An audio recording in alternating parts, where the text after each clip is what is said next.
Hello, Isa. Good morning. I think you are fine and feeling happy. Let us start chapter 5 from the history. The first is the Al Baruni and the Kitabul Hind. अल बेरूनी एक बहुत ही famous traveller रहा है और इसकी किताबें आज भी बहुत ज़्यादा ऑथेंटिक हैं यानी प्रमाणिक हैं। और जब हम उस ज़माने के हिस्ट्री के बारे में जब पढ़ते हैं तो अल बेरूनी की जो किताब थी किताबुल हिंद, इसका रेफरेंस हर जगह मिलता है और जितने भी हिस्टोरियंस हैं वो उस समय के जो हिस्ट्री थी उसके रेफरेंस के लिए वो अक्सर अल बरूनी की इस किताब को लेते हैं अपने रेफरेंस के रूप में। सबसे पहले इनका जन्म हुआ था 1973 में पारिस इन प्रेजेंट इन उज्बेकिस्तान, जो आज के डेट में उज्बेकिस्तान का हिस्सा है। वॉज एन इम्पोर्टेंट सेंटर और ये उस जमाने का एक इम्पोर्टेंट लर्निंग और हर तरह का सेंटर हुआ करता था। ये एक Alberuni receive the pass education ably, और जानते हैं कि अलबरूनी को पढ़ने लिखने का काफ़ी शौक था और चीज़ों को नज़दीक से देखने का काफ़ी शौक था और इसी की वजह से वह इस जगह पे पहुंचा है। और सबसे पहली बात जो उसको और भी बहुत सारी भाषाएं चाहे उसमें आप देख सकते हैं, सीरियक है, अरबिक है, पर्शियन है, हिब्रू, संस्कृत वगैरह सब जानता था। Although he did not know Greek उसको नहीं पता थी। He was familiar with the works of Plato, तो प्लेटो के जो काम थे उस जमाने में ग्रीक में उसके बारे में उन्होंने कहीं पढ़ा था और दूसरे फिलोसोफर्स के बारे में having read them in Arabic translations में पढ़े थे। जब 1017 का समय आया जब सुल्तान महमूद गजनबी जब ख्वारिज्म को जीत लेता है तो अपने साथ बहुत सारे ऐसे जो स्कॉलर्स थे उनको अपने साथ गजनी लेके आना चाहता है, क्योंकि वो भी चाहता था कि गजनी भी एक लर्निंग का एक बहुत बड़ा सेंटर बने। और इसलिए उनको और गजनी के साथ और भी लोगों को लेके आता, उसमें से अलबरूनी भी था। He arrived in Ghazni as a hostage, but gradually developed a liking for the city. उसको शुरू में तो अच्छी नहीं लगी एक गजनी, बट धीरे धीरे उसको यह शहर पसंद आने लगा। Where he spent the rest of his life until his death days of 70, और लास्ट समय तक काफ़ी समय उसने वहाँ बिताया। तो गनी developed an interest in India, और उसने इंडिया के बारे में काफ़ी सुन चुका था संस्कृत की वजह से, और उसे यह था कि मैं भी इंडिया जाऊं और नज़दीक से इन चीज़ों को समझूं। और वो उस समय या एक this was not usual Sanskrit works, जो संस्कृत में एस्ट्रोनॉमी, मैथमेटिक्स और मेडिसिन पे कुछ काम हो चुके थे और ये अरब लोग 8th सेंचुरी में लगभग वहाँ लेके आए थे। When the Punjab became a part of Ghaznavi, जब पंजाब जो आज का पाकिस्तान में भी है और पंजाब का जो इलाका है जब वो गजनवी के अंडर में आता है तो गजनवी जो है यहाँ चलाता है और लोकल पॉपुलेशन के साथ मिक्स होकर वो यहाँ के बारे में जानने लगता है। स्पेशली जो उस समय क्योंकि पढ़े लिखे लोग ब्राह्मण ही हुआ करते थे और संस्कृत में वो अच्छी तरह उन चीज़ों को ट्रांसलेट करके बता सकते थे। Praised scholars learning Sanskrit and studying religious and philosophical, और भी जो चीज़ें उसको पढ़ने की। Travel literature was already accepted part of Arabic literature, क्योंकि सबसे ज़्यादा ट्रैवल करने वाले अरब के लोग थे, इसीलिए वो लोग हमेशा अपने साथ इस तरह की चीज़ों को रखते थे ट्रैवल करने की, यानी हर दिन की, जिससे आप कह सकते हैं कि डायरी, रोज़ की डायरी वो लिखने वाले लोगों को अपने साथ ले आते थे। This literature deal with lands as far, ये उस जमीन के बारे में सारा डेली the west the river Volga in the north, so while the few people in India were read Albanese before 1500, और क्योंकि हमारे इंडियन के लोग कहीं दूसरे कंट्री में या इस तरह के ट्रैवलर्स पानी के जहाज लेके जाते ही नहीं थे, इसलिए उनको अलबरूनी के बारे में बहुत कुछ जानकारी भी नहीं थी और इनको 1500 के आसपास इसको लगा। यही किताब इनकी थी किताबुल हिंद। किताबुल हिंद से पता चल जाता है हिंद के बारे में किताब, रिटन इन अरबिक, क्योंकि वो अरबिक में एक्सपर्ट था। ये सिंपल है, बहुत सिंपल भाषा में और बहुत ही इंटरेस्टिंग वे में लिखा। It is a voluminous text, nearly is divided into 80 chapters on subjects such as religious philosophy। हर तरह की चीज़ों पे उसने अपनी इस किताब में रोशनी डाली, जिसमें आप कह सकते हैं कि धर्म के आधार पे, फिलोसॉफी के आधार, festival, astronomy, alchemy, manners and custom, social life, weights, measures, iconography, laws and meteorology।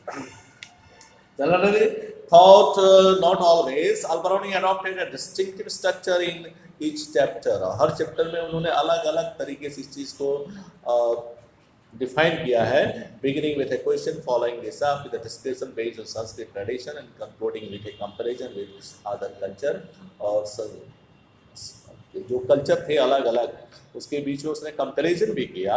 Some present scholars have argued that the almost geogrammatical strength is remarkable for its precision, predictably own much its mathematical orientation. Al-Biruni, who wrote in Arabic, probably intended his work for people living along the frontiers of subcontinent. और इसके अलावा भी उसने जो अलग अलग front थे जहाँ पे बॉर्डर्स थे उसके बारे में भी लिखा. He was familiar with translation adaptation of Sanskrit. Sanskrit को अच्छी तरह समझता था, उसको ट्रांसलेट भी कर लेता था. इसके अलावा पाली और प्राकृत भाषा भी और अरबी में उसको ट्रांसलेट कर लेता था.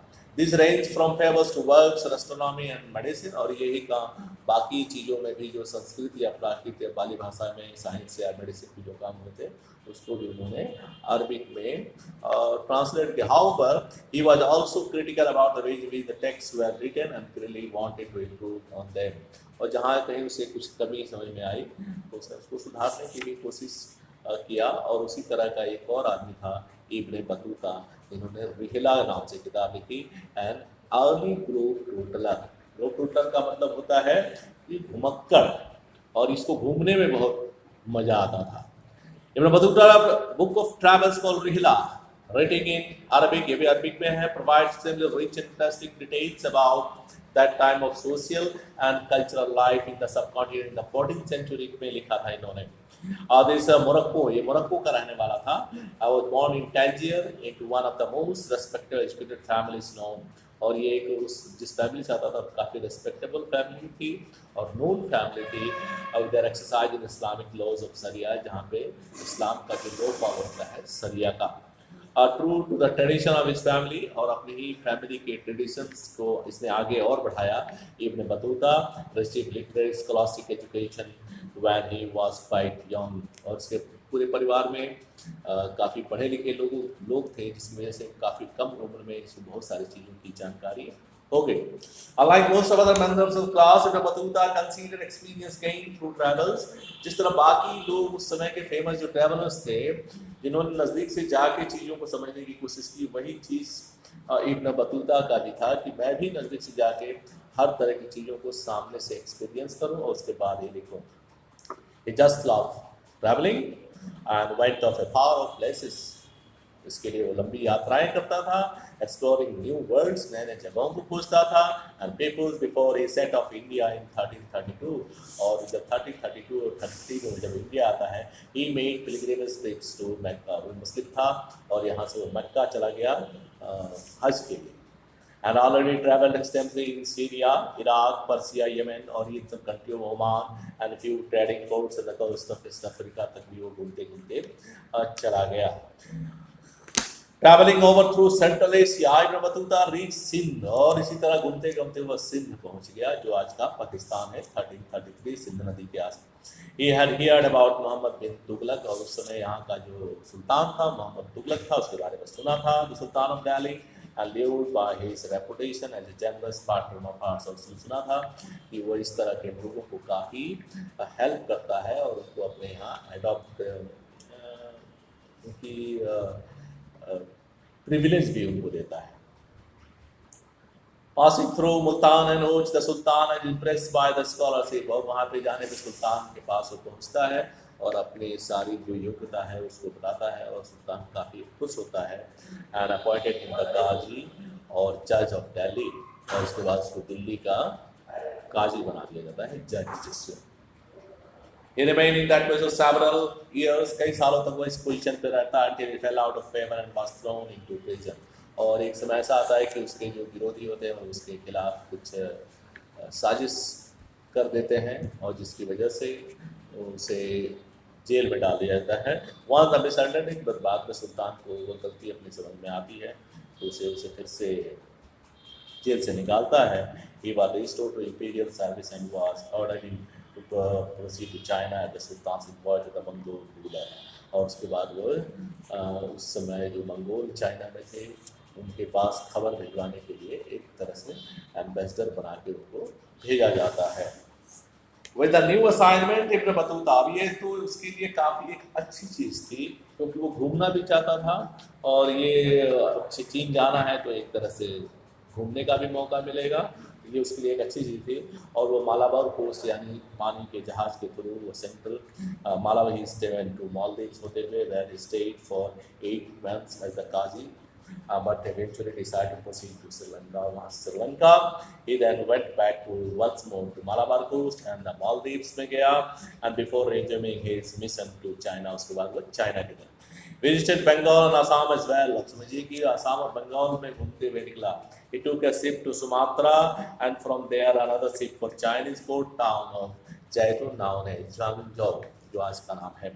He traveled extensively in China और चाइना पहुंचने के बाद काफ़ी चाइना के अंदर तक वो घुमाया, going as far as Beijing तक पहुंच जाता है, but did not stay for long, लंबे समय तक नहीं रहता है। Decided to return home in 1347 और उसके बाद फैसला करता है कि मैं वापस चलूं। His account is often compared with the Marco Polo, और ये मार्को पोलो की तरह भी इसके काम को काफ़ी ज़्यादा नाम मिला है क्योंकि मार्को पोलो भी एक वेनिस से एक चला हुआ एक ट्रैवलर हुआ करता था जो नियरली 11 या 13 नियरली सेंचुरीज के बीच में, और वो यात्रा करते करते चाइना तक पहुंचा। और इससे मार्को पोलो के बारे में एक इंटरेस्टिंग चीज़ और भी है कि when he went off to China in the age of 70, when he return back to Venice his age was nearly 42। ये एक मार्को पोलो की किताबें और भी चीज़ें हैं। And visited China and also India from his home base in Venice in the late 13th century.